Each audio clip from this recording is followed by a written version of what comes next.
Welcome back. This is the Catholic Lady, and we are reading Great Lion of God. This is Chapter 2, Part 2. Reb Isaac always insisted that he desired and could relish only the simplest of foods when visiting friends, but it was well known that his wife Leah, a miraculous cook, had due regard for her husband's discriminating stomach and supervised the kitchen. No one knew that Leah thought of her husband, what Leah thought of her husband, but she had humor, and her table was popular with Greek and Roman and Jew alike, and so all forgave Reb Isaac's hypocrisy. But Deborah literally believed that he was a man of simple and austere appetite, and so when he was a guest at her husband's table, she invariably ordered the plainest of food. This delighted Hillel, who could be guilty of a gentle malice. So tonight there was only a broiled river fish unadorned by herbs, a cold boiled lamb saddle, some stewed artichokes, innocent of oil and garlic and vinegar, a lank cabbage, cold bread, wilted fruit, and a cheap cheese and a most ordinary wine.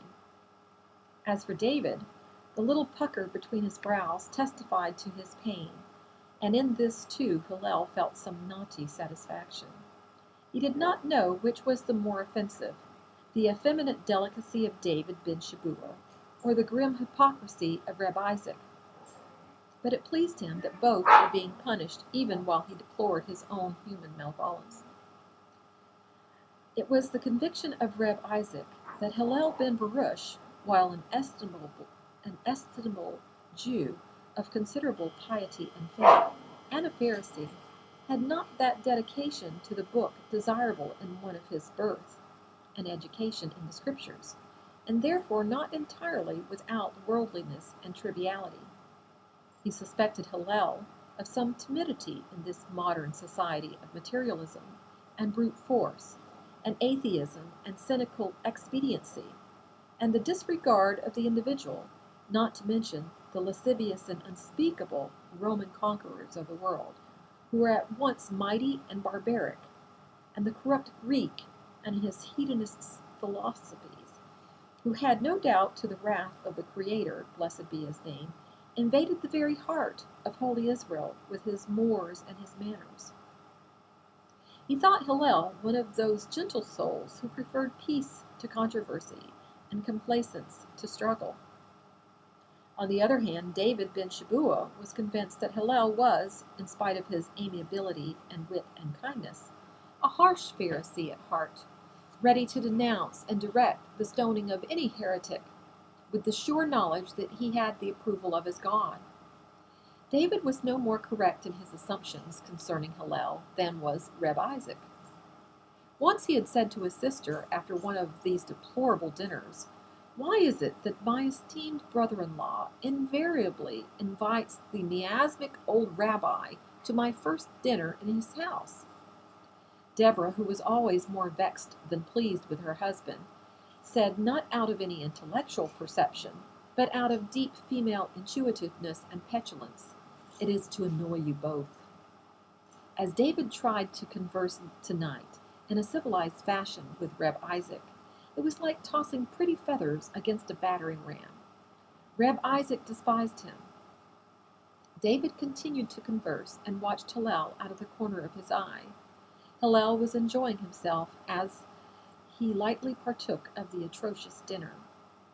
Aristo, with his pupil Saul at the foot of the table, was addressed by no other one, not even the disdainful slaves, for he was only a freed man, but he thought himself the superior of any at the table, for he was an Athenian and brilliantly educated. His clever black eyes, small and restless as beetles, moved from one face to another, and he listened, and he smiled in himself. Only he believed that Hillel ben Baruch was the only intellectual man present, and he had the greatest respect for his master, and a sort of humorous love. In 2 years he would be free, Hillel had told him, according to the Jewish law which demanded that a slave be loosed after 7 years of servitude. Aristo had considered this with disquiet, and had consulted with Hillel. "I am free, master, in 2 years. Where thence shall I go?" Hillel had reflected with sympathy.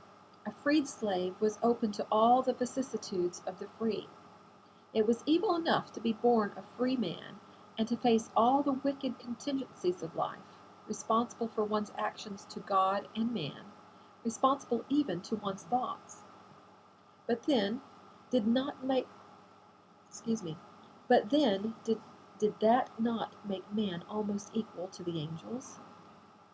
How much worse was it to have been sheltered and fed all one's life, accountable to no other but to one master, and then to be thrown out into the icy regions where there was accountability to all? So Hillel had said, "You were purchased, you were purchased for my son, and according to the law, you must be free in 2 more years. But will you desert us? Are you not needful, in this world of multiple peoples and philosophies, to continue to teach my son when he is of age? Therefore, before the time is ended, we will visit the praetor together, and you shall be free as soon as possible. And henceforth you will receive a monthly payment on which we shall mutually agree, and you will be an honored member of the household." So Aristo had become a freed man with a handsome salary, and he was at this time purchasing some juicy olive groves for the day when he would be old. But he never forgot on the moment the Roman praetor had declared his freedom, Hillel had looked at him with the soft sorrow of a brother, and had vaguely shaken his head. Later Hillel had said to him, "It is a fearful thing to be free before the face of God, for the Lord, blessed be his name, mercilessly demands all things of the free, but is merciful to the enslaved and asks nothing."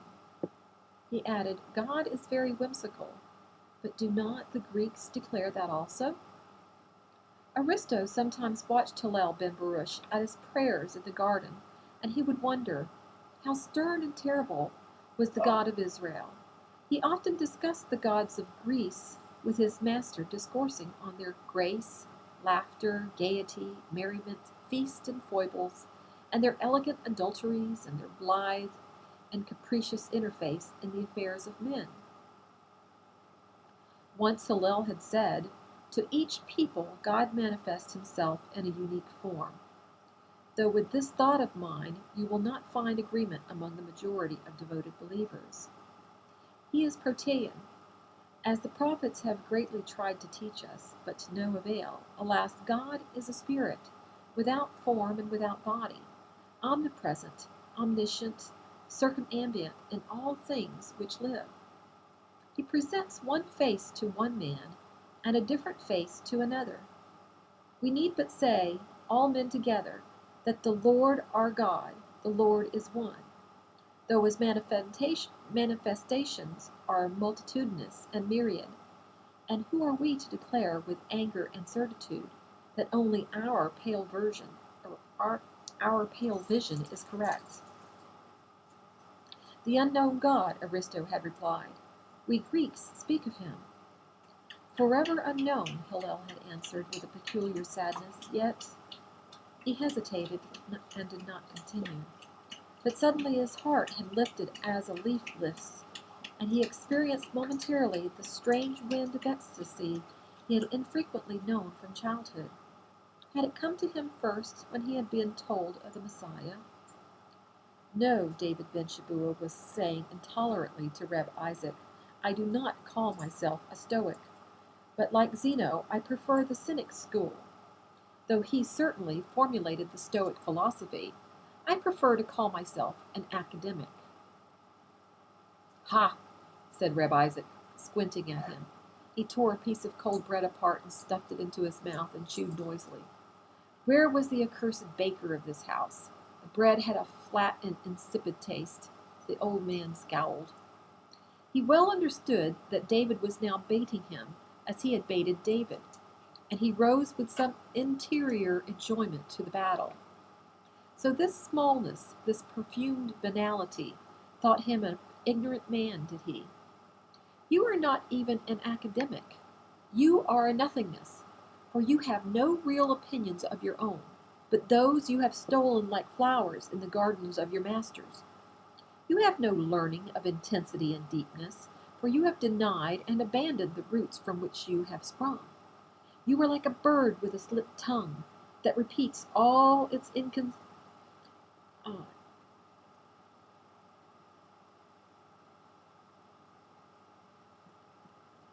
You are like a bird with a split tongue, which repeats all it incontinently hears and renders it again without comprehension.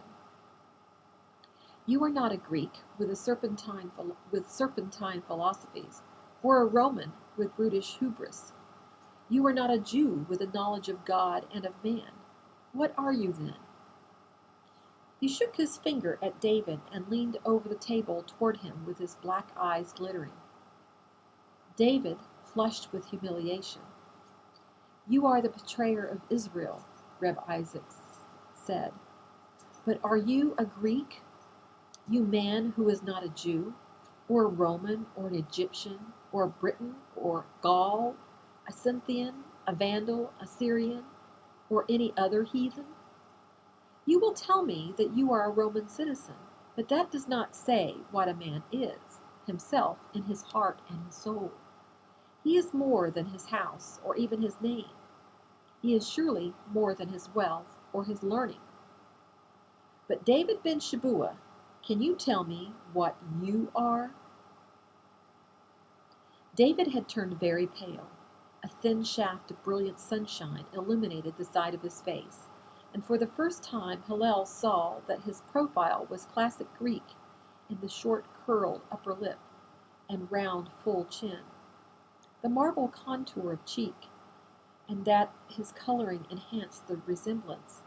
He was suddenly ashamed, and for the first time, that his brother-in-law had been so insulted in his house. David was gazing at the old man, and deep in his blue eyes, something like a spark was rising. But before he could speak, Reb Isaac continued in his harsh and cawing voice. My sorrow is with you, David ben Shebua, for the sin is in your father's head and not on yours. When a man robs his son of his heritage, out of exigency or conceit or vanity or eagerness to be as others, he has done a fearful thing. He has taken certitude from his son, his identity in the nameless mob, the integrity of his soul, his joy in what he is and to what he has been born. He has taken pride from him, and without pride, a man is less than a man. Do the Greeks accept you as a Greek, the Romans as a Roman? You cannot rejoice in the name of Israel, for you have spurned her, as your father taught you, for some vague citizenship you call the world, the Roman world. It belongs only to Romans and not to you, not the Greeks, or any of the other abundant races which inhabit this earth. This they know, and have their own identity, which you have not. True, thought Aristo, I was a slave, and I am now only a freed man, but I am also a Greek with a glorious heritage behind me, and therefore I am a man above all other things. Hillel said, circumventing the very pale David, what a man chooses is his own, and because it is his own, however we may protest it, we must respect it also. There may be a deeper allegiance than nation or even heritage, and it may be that David possesses it. You speak nonsense in your beard, and you know it is nonsense, cried Reb Isaac, turning the black glitter of his eyes on his host. He swung his heavy shoulders under his rough robes of brown linen to David. Tell me, he said in a loud and peremptory tone, and I will listen and will weigh your words and not scorn them. Tell me, what is your allegiance? Then David said, to peace. He stopped, astonished at his own words, and then his face vividly quickened as if he had come upon some truth unknown even to himself, which he had believed and had not known he had believed. I do not speak of supine submission, not even to the Roman, though we must recognize that he rules the world and resistance is death or worse. We must remember Pompey in our recent history and our Herods. Is it not said in the Scriptures that when the storm breaks, the unbending tree is broken, but the bending grass lives for another day and another storm? Let me think a moment. I am a man of peace, and peace is not to be despised. I do not speak of the peace of the slave, but of the peace of a man experiences when he accepts the inevitable, which he cannot move. He must make his peace with reality. That does not bring a loss of pride. Once possessed of that tranquility, a man can again live with dignity and even find worthiness in life. He can rediscover thought, as is the civilization, I'm sorry, I'm having trouble with my tongue today. He can rediscover thought. It is civilization at its highest, and I hope I am a civilized man. Reb Isaac has listened with all the power of his mind and spirit. A strange expression began to move his blackly bearded face, and now there was comprehension on it, and pity as well as wrath. It is a compromise, he said. There are men who do not compromise out of principle or love of God, and will die for their fortitude. And there are men of another nature who must compromise. They have my compassion. And we will stop there and continue with part 3.